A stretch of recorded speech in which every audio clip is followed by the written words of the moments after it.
என் தங்கச்சி ஒரு காருக்கு பக்கத்துல நின்ட்டா அவளை படாபாடு வருத்துறாங்க. ரஜினி என்ன போட்டிருக்காங்கன்னா, தன்மானத்தை விட வேறொன்றும் பெரிதில்லை. எப்படி தன்மானத்தை விட வேறொன்றும் பெரிதில்லை. பெண்கள் பிசிறு என்றால் தம்பிகள் கிரீஸ் டப்பா சாக்கடை அடைப்பு என்றால். பெண்களை பிசிறு என்கிறாரு, தம்பிகளை வந்து சாக்கடை அடப்புங்கிறாரு, கிரீஸ் டப்பாங்கிறாரு என்றால் அண்ணன் சீமான் அவர்களின் தலைமையில் உள்ள நாம் தமிழர் கட்சிக்கு இனி எனது முழு ஆதரவும் கிடையாது. ஒரே போட்டாங்க. அம்மா இனியவள் ரஜினி இருக்காங்களே அப்படி தான் சொல்கிறோம் அவங்க அம்மாட்ட. ஏன்னா அந்த அளவுக்கு வந்து மரியாதை கொடுத்து தான் பேசணும் அவங்கள.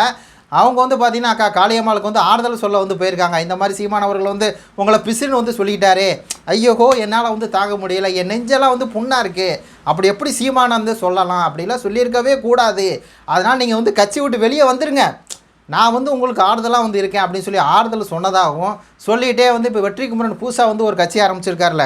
கட்சி ஆரம்பிச்சுட்டு பார்த்தீங்கன்னா அணி திரளுவோம், களம் காண்போம், தூய தமிழ் தேசியம் படைப்போம் அப்படின்னு சொல்லி பார்த்தீங்கன்னா அவர் வந்து ஒரு ட்வீட் போட்டார்ல. இந்த ட்வீட் போட்டார்ல உடனே அந்த ட்வீட்டுக்கு பார்த்தீங்கன்னா ரகசிய ஊடகம் சேனலில் மட்டும்தான் அந்த அது வந்து ஒரு நியூஸாக வந்திருக்கும், ஒரு வீடியோவாக வந்திருக்கும், வேறு எவனும் போட்டிருக்க மாட்டான். ஏன்னா வெற்றிக்குமரன் யாருன்னு மேக்ஸிமம் வந்து பெருசாக தெரியாது.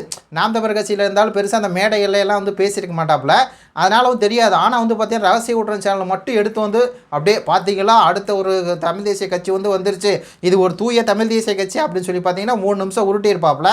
இப்போ அந்த கட்சியில் தான் வந்து ஆள் சேர்க்குற வேலைக்கு வந்து அம்மா இனியவள் ரஜினி வந்து இருக்காங்க. அதனால தான் வந்து பார்த்திங்கன்னா போய் கூப்பிட்டதாகவும் அக்கா காளியம்மாள் அதுக்கு வந்து கழுவி ஊற்றுனதாகவும் சொல்கிறாங்க. அது வந்து உண்மையாக பொய்யான்னு சொல்லி தரல. அக்கா காளியம்மாள் வந்து நாம் தமிழர் கட்சி மேடையிலே திருப்பி வந்து ஏறிட்டாங்க. அண்ணன் சீமான்ட்ட வந்து பேசிட்டாங்க.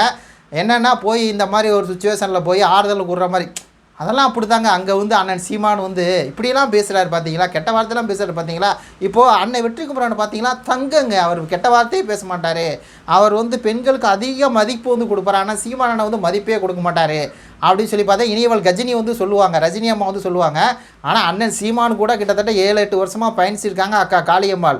அவர் வந்து அந்த அக்காட்ட எவ்வளோ தூரம் வந்து காளியம்மாள் அக்காட்ட வந்து பழகுவார் பேசுவார் அப்படின்னு சொல்லி எங்கள் குலதெய்வம் காளி, எங்கள் கட்சிக்கு வந்து குலதெய்வமே காளி அப்படின்னு சொல்லி சொல்லுவார். அந்த அளவுக்கு அவர் வந்து பேசுவார் அண்ணன் சீமான். அது மாதிரி இந்த கார் மேட்ரு வந்தப்போ கூட எப்படி 2 பேரும் பேசிக்குவாங்க அப்படின்னு சொல்லி தெரியும். ஆனால் இடையில வந்துட்டு நம்ம அம்மா இனியவள் கஜினி வந்து சீமான பேச்சே சரியில்லை உங்களை பிசுறுன்னு சொல்லியிருக்கவே கூடாது அப்படின்னு சொல்லி பார்த்தீங்கன்னா உருட்டினாங்கள போய் வந்து கேட்டிருக்காங்க. அங்கே காளியம்மாள் வந்து கழுவி ஊற்றிருக்காங்க அப்படின்னு சொல்லி ஒரு செய்தி வருது. அது மட்டும் இல்லாமல் இந்த ஒரு ட்வீட் இதை பாருங்களேன். இந்த விஜய் கோவிந்தராஜனா அப்படிங்கிறவங்க வந்து அவங்க திமுககாரங்க. அவங்க என்ன, நீ ஒதுக்கப்படும் இடங்களில் நிமிர்ந்து நில், நீ தகுதியானவள் இல்லை என்று சொல்ல இங்கே யாருக்கும் தகுதி இல்லை அப்படின்னு சொல்லி பார்த்தீங்கன்னா திமுககாரங்க. அக்கா காளியம்மாள் வந்து பார்த்தீங்கன்னா அப்படியே அண்ணன் சீமான் வந்து கட்சி விட்டு வெளியேற்றிட்டாரு, பிசுன்னு சொல்லிட்டாரு, ஐயோ போச்சு வாழ்க்கையே போச்சு காளியம்மாள் அக்கா அப்படிங்கிற ரேஞ்சுக்கு வந்து அது ஃபீல் பண்ணி போட்டிருக்கு. உடனே வந்து பார்த்தீங்கன்னா அம்மா இனியவள் ரஜினி என்ன போட்டிருக்காங்கன்னா, தன்மானத்தை விட வேறொன்றும் பெரிதில்லை. எப்படி தன்மானத்தை விட வேறொன்றும் பெரிதில்லை. பெண்கள் பிசிறு என்றால் தம்பிகள் கிரீஸ் டப்பா சாக்கடை அடைப்பு என்றால். பெண்களை பிசிறு என்கிறாரு, தம்பிகளை வந்து சாக்கடை அடப்புங்கிறாரு, கிரீஸ் டப்பாங்கிறாரு என்றால் அண்ணன் சீமான் அவர்களின் தலைமையில் உள்ள நாம் தமிழர் கட்சிக்கு இனி எனது முழு ஆதரவும் கிடையாது. ஒரே போட்டாங்க. அண்ணன் வந்து இப்படி பிசுறுங்கிறாரு, தங்கச்சியை காளியம்மால இன்னொரு பக்கம் கிரீஸ் டப்பாங்கிறாரு, சாக்கடை அடப்புங்கிறாரு. அப்படிப்பட்ட சீமானன் தலைமையில் நாம் தமிழர் கட்சிக்கு என்னோட ஆதரவே கிடையாதுடா, இதுக்கு மேலே கிடையாது அப்படின்னு சொல்லி பாவம் அம்மா இனியவள் கஜினி வந்து சொல்லியிருக்காங்க. இவங்க ஆதரவு இவ்வளோ நாள் கொடுத்துட்டு தான் கட்சி வந்து வளர்ந்துச்சு. சரி அதெல்லாம் நம்ம சொல்ல வேணாம், ஏன்னா இனியவள் கஜினி அவங்க ஒரு பெரிய தமிழ் தேசிய ஆளுமை, பெரிய ஆள், அவங்களால தான் நாம் தமிழர் கட்சி வளர்ந்துச்சுன்னு சொல்லி அவங்க சொல்லிக்கிட்டோம். என்ன அந்த அளவுக்கு தான் அவங்க பேசுவாங்க, கொஞ்சம் தற்பெருமை அதிகம். அப்படி இருக்கும்போது இதாண்டா சமயம், நம்ம இப்போ வந்து உள்ளே போயிட்டோம் அப்படின்னா அண்ணன் மேலே இப்படி 4-5 பிராது வரும்போது உள்ளே போயிட்டோம் அப்படின்னா அவ்வளோதான், காளியம்மாள் கட்சி விட்டு வெளியே வந்துடுவாங்க. வா காளியம்மா நாங்கள் இருக்கோம், உங்களுக்கு புதிய கட்சி ஆரம்பித்து வச்சுருக்கோம், வந்து எங்களோட நிற்குங்க அப்படின்னு சொல்லி பார்த்தீங்கன்னா கூப்பிட்டாங்களா இல்லையாங்கிறது வேறு விஷயம், இது ரூமராக இல்லையாங்கிறது வேறு விஷயம். ஆனால் எனக்கு என்ன தோணுதுன்னா அம்மா ரஜினி வந்து கூப்பிட்ருப்பாங்க, வாங்க நாங்கள் இருக்கோம் காளியம்மாள் அப்படின்னு சொல்லி.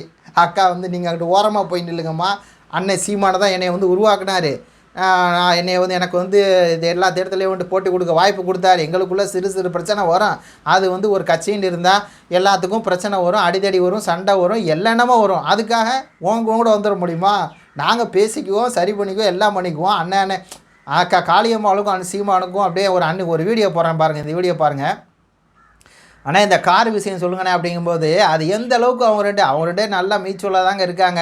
அண்ணன் தங்கச்சி அப்படிங்கிற ரேஞ்சில் நல்லா தான் போயிட்டுருக்கு. ஏதோ ஒரு விஷயத்தை வச்சு கட்சியை விட்டு காளியம்மாவை பிரிச்சிடலாம், சாட்டை திரும்ப வந்து பிரிச்சிடலாம், இடும்பான கார்த்தி வந்து பிரிச்சிடலாம் அப்படின்னு சொல்லி அக்கா இனியவள் அம்மா, இவங்க வந்து அக்கான்னு சொல்லக்கூடாது, இவங்க வந்து அம்மா ரேஞ்சுக்கு வந்து இருக்கவங்க. அந்த அம்மாவோட முயற்சி வந்து தவிடுபடி ஆகிவிட்டது அப்படிங்கிறதா இதிலேருந்து நம்ம தெரிஞ்சுக்க வேண்டிய விஷயம். இது பற்றி உங்களுடைய கருத்துக்களை சொல்லுங்கள். நன்றி, வணக்கம்.